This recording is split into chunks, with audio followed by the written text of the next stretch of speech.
What's the pettiest reason you've rejected someone?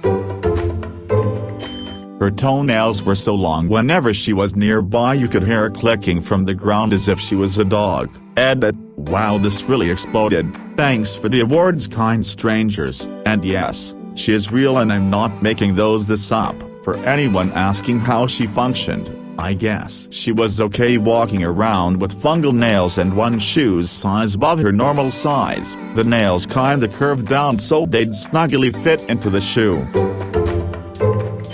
He thought Vikings were mythical creatures created by Hollywood, then talked about how this TV show Tudors was interesting and not knowing that Henry VIII was a real king, although I do understand that the TV show is not faithful to history at 100%. Also he stated that math was not real, because one apple is not the same as other apple and how math can explain that. Basically too ignorant, way too ignorant. It was complicated to have a decent conversation.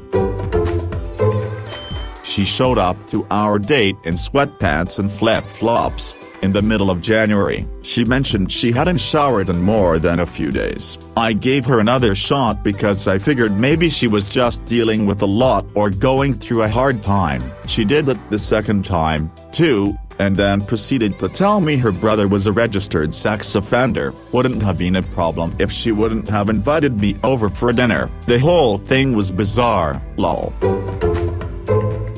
Went on a day hike with him. Halfway through the hike we came upon a spotted skunk. I started backing off and when he asked why I told him it was a skunk, he argued with me, saying it was a weasel not a skunk because skunks have stripes and that I obviously don't know what you're talking about. When I kept insisting he said, "I'll prove it to you," as he started walking towards it. Famous last words, lol. Anyway, he gets sprayed obviously. We have to cut our hike short, and I make him ride in the bed of my pickup on the way home. I called it off after that mainly because he didn't listen to me and I hate being told I don't know what I'm talking about when I know what the facts are.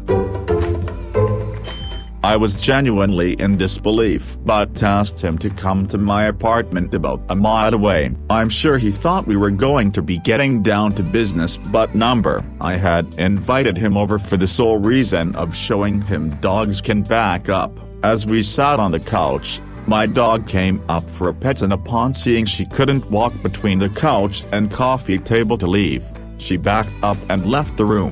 I just looked at him, expecting him to admit he was wrong. He blurted out, "Well, they can in an emergency." I told just about everyone I knew, and my family, and I still joke about it years later. Run on texts. Hey, this is Sandra. I wanted to know if you were free today. Maybe we could get a bite to eat at this place. My friends suggested it's over by your place, but honestly, I'm not sure I like Thai food because you see this other time I had Thai food and am I even spelling it correctly? Lol. Well, anyways, get back to me if you are around. Nope. Also never asked about what happened to her when she ate Thai. Didn't knew what WW2, the Holocaust or who Hitler was. I mean, ain't no history buff, but damn. Update. Hey, so, since my innocuous comment gathered more attention than I planned, I'll explain it here so everyone can read it and reply to everyone about it. So here we go. Story time. A few years ago I was dating this cute girl, sweet, tender and super into me. Why you ask? I do not know. But she did and I was oh so damn infatuated that everything she did was so cool and cute. I was about 22 and she was around 20. It was all laughs and games. Until one day, a few months into dating, we went to the cinema. We were watching a corny movie about two cancer patients falling in love. I was actually gonna come out and tell her to be my GF and stuff. But partway through the movie, the couple went to Anne Frank's house, and I said, "Huh, that's nice, I wanna go there someday," and she replied, "Well, why? Who is she?" At first I was quite dumbfounded, but in my naivety I thought well maybe she doesn't remember her by her name, but surely she knows who she is by common knowledge, right? So I told her, "Oh, you know, the Jewish girl, with the diary, during the Holocaust, and the look she gave me was as if I was telling her something in dialect. So she again asked me the Holocaust, what's that? Here I'm beginning to catch on that this sweet cutesy act wasn't a facade, something was not right here, but in a last attempt at believing in her and thinking to myself, well duh, I'm throwing big words at her like I'm a professor, let's speak a little clearer I said haha, you know, the Holocaust, what happened to the Jews in WW2, right, the Nazis, Hitler, you know, all the war crimes and stuff. She looked at me as confused as my family when I start rambling about Star Wars or something that they're simply not into and said, but who is Hitler though? I mean, I think I've heard of him, he was a bad guy or something, and that I felt it break. You know how you feel like when something crumbles inside of you. I do not want to sound pedantic. I am no history scholar or any kind of erudite, but come on, there are things that you know, that you assume everyone around you know. The sun is bright, the earth is round, people die when they're killed, but then this girl didn't know, not even in passing, about one of the most gruesome episodes in our history, or did not know the name of one of the biggest monsters of our time. I lost it. I just told her it's okay, we'll talk about it later. Movie ended, we got out, I took her to her home. I said that I had a very nice night but that maybe things wouldn't work out, and we left it at that. Was I an asshole? Probably. Was there something to be done? Yeah, maybe. Did I felt so utterly speechless that I preferred to remain single than to continue that relationship? Yes, and no, she was not homeschooled nor Austrian, mind you, me assuming that everyone knows that the earth is round example was before all the flat pancake dumbfuckery. I was in college and there was this guy that looked okay-ish, very buffed, you could tell he was taking care of himself, eyebrows plucked, nails were shining, etc. He asked me out and since I was not seeing anyone at the time I accepted even though he was not my type at all. The date was terrible, we had little to nothing in common, but what topped everything was the fact that he said, I see no point in reading, why should I let other people influence me? Why would I want to know what other people think? I would rather go to church. It was obvious that was the point he lost me. He claimed he was one of those early YouTubers, Vine guys, taking videos of him and strangers on the street recording with his phone. I went out with him once. We were on the way to a club. He got drunk and annoyed the fuck out of a poor guy on the train station. He insulted him and kept asking annoying questions while shoving his phone into the guy's face, even though the guy asking him to leave him alone several times. I tried to intervene and he wouldn't listen. I left him right there and went home, but I guess it's not that batty. We were going up to the escalator at Wimbledon Park Tube Station and he kept grabbing my bum. It was really awkward because I had a short dress on and there were people behind us. I felt like that's why he was doing it, like he was trying to get reaction from people or trying to show off. Also he used to talk to me like I was his pet. He didn't talk to me like a human being, like he just thought I was the silly little thing that he liked having around to look at, but didn't take anything I said seriously. I liked it at first because I was pretty young and he bought me lots of nice dresses and jewelry yada yada, but I became bored of him after a while and left. My perpetually single friend has turned rejecting people into a bit of a sport. I'll Tinder for her, which is all sorts of amusing, but one day, I had actually met someone for lunch and thought here's someone that's kind of her type. I wonder if she'd be interested. I ended up pulling up his website and showing her some pictures of the guy. We get to about the 6th photo in, of 2 of his cats, in a treehouse. She explains his cats look rowdy. Yeah, well, that's why you're single. Still, 6 years later. I'm 18 but I look 13. I've talked with a quite promising guy online. I wanted to meet him. I told him that I look very young but I'm not underage. He knew that I was insecure about getting treated like a child. The first thing he said when he saw me was, "I thought you were a little girl waiting for her mommy." I tried to laugh it off, but I made sure to tell him that I am an adult and that's how he should treat me. Then he proceeded to treat me like a 13-year-old for the whole meeting, so I acted like a 13-year-old but then ghosted him. He looked over his shoulder as he was leaving after our first date, but he did it in this insanely convoluted, I'm in a Lifetime original movie, and this is my scene kind of way. It was so fucking deliberate and odd. I started looking behind me to see if there was something shocking going on in the back of the Starbucks. Nope, just Keith having his glowing moment in the spotlight. It seemed like a really fake thing to do, and I got the immediate impression that he was either so insecure that he chose to emulate Hollywood tropes rather than cultivate his own personality, or he had a bad case of main character syndrome, and, as it turned out, he did. We only texted for a few days after, but it was non-stop selfish bullshit and small drama the whole time. Politely declined a second date, and then found a rose and a note on my car a few weeks later that said this could have been our love story, with the picture of Brad Pitt he'd cut from a magazine. Nobody else in the picture, just Brad Pitt.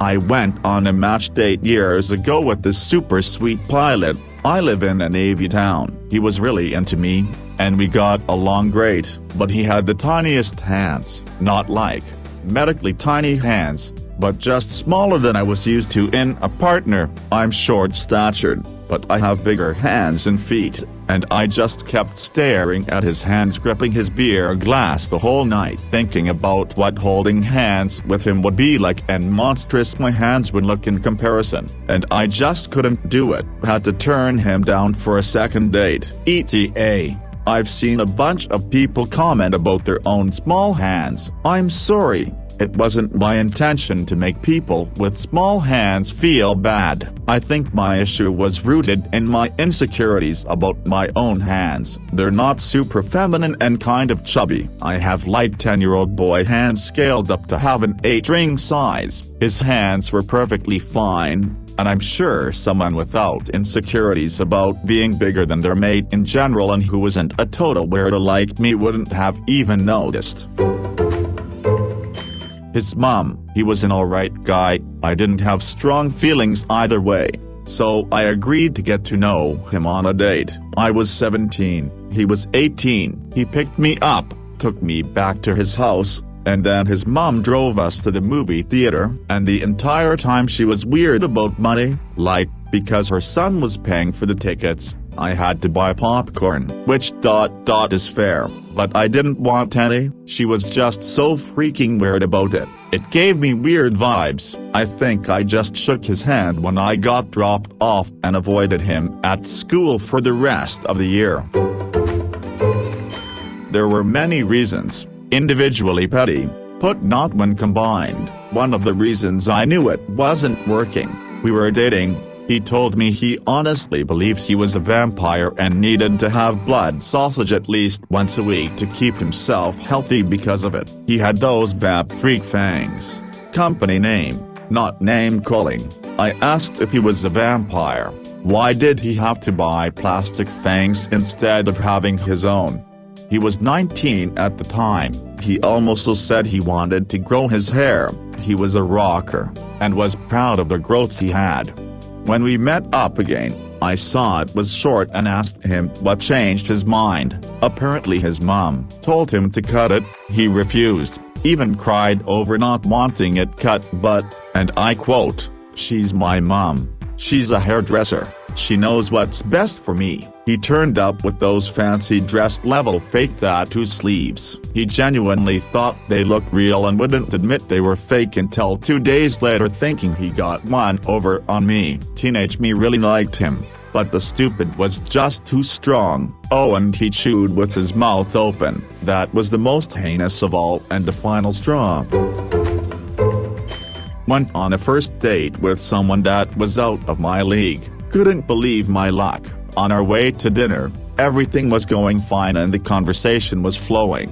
She seemed really into me. Suddenly she screamed at me to stop the car, not pull over. Stop right here right now immediately in the suicide lane of a 4-lane major road. Just before I came to a complete stop in the middle of this busy road, she opened the passenger door and tried to jump out. If a cop saw all this, it probably looked like she was escaping a kidnapping. She jumped out of the car and played Fragger across 2 lanes of traffic, and I sat there stunned with my passenger door hanging open into traffic. A few seconds later, she came running back, with something under her arm. I couldn't see what it was in the mirror. She had a huge smile on her face, and as she climbed back into the car she squealed with delight as she showed me what it was. A fucking hubcap. She said it was to commemorate our first date, and that we could share custody of it. I could have it first. That was our first and last date. This dude was super sweet and had a lot of good qualities. He was a plumber and casually admitted to me that sometimes he will clean his nails after work and taste the remnants of what he touched that day. I could not get over that and had to move on. Edit: a few people have mentioned it's not petty, but I feel like it is, and I should probably expand on that. Things were really going great. Like, he said all the right things and he was a genuinely good person with similar interests, up until the point he said that I was considering moving forward with the relationship. Also, I see nail biting as a habit that could be changed, and even practicing better hygiene, which he mostly did, except for those damn nails. Once he said it, and he was serious, my views and feelings for him changed. It's just one thing that completely turned me off from him. And thanks for the funny comments. I'm at work and needed a good laugh. I was rejected because I didn't like the taste of his preferred beer. That was it. I wasn't asking him to stop drinking it. I just didn't personally want to drink it. We were about to order another round. He asked if I knew the one he had just had, and offered me a taste. I gladly accepted because I tried to be open to tasting new things. I just said I found it a little too hoppy for my tastes and I was happy to stick with what I was drinking. I wasn't rude. I said it was nice, but a little hoppy for me. His face dropped. It was almost comical. He then said something along the lines that he had changed his mind and he had better get home. That was the end of that first date, as in he literally decided he no longer wanted another round. The date was over. He had blocked me on Facebook before I walked the 100 meters to the bus stop. Pretty sure I dodged a bullet there. We spent our first date browsing various record shops in Manhattan and Greenwich Village. I took him to my favorite ones. I told him what Elton John album I thought was best. He disagreed and was adamant I was dead wrong. He was going to a party at his brother's after and didn't believe in subways. As his dad had died in 9/11, the party was 100 blocks away in Brooklyn. Decided to walk him to the party despite having mild asthma and severe post-nasal differences aside. His last words were, "Do you really believe Honky Chateau is his best work?" Of course I do. He had this horrified, disgusted face on and said, "Yeah, number, that's just wrong. Not gonna work out since you have poor taste." Literally got rejected over Honky Chateau. But it's okay, my Phil thinks that album is the hottest shit. She would call me every single day like 2 minutes after I clocked out from work.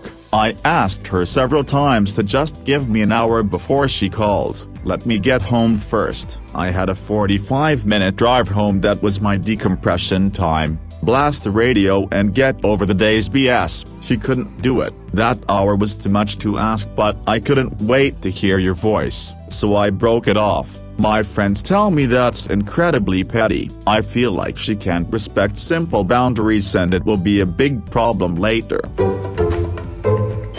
Hooked up with a girl next door once. She had some similar tastes in music to me, and her favorite hobby was singing and playing guitar, but she couldn't sing to save her life. and had a serious pair of lungs on her. The walls were paper thin, and every time I'd arrive home she'd suddenly pick up her guitar and start singing some of my favorite songs painfully loud. I assume in an attempt to grab my attention that she was home too, and it was too agonizing hearing some of my favorite songs being ruined by her wailing deafeningly loud voice. I didn't want to be rude and couldn't exactly tell her to stop singing, so I had to just tell her I wasn't interested. She quietened down and stopped making my eardrums bleed using my favorite songs after that. Felt like an asshole, but I had to preserve my sanity.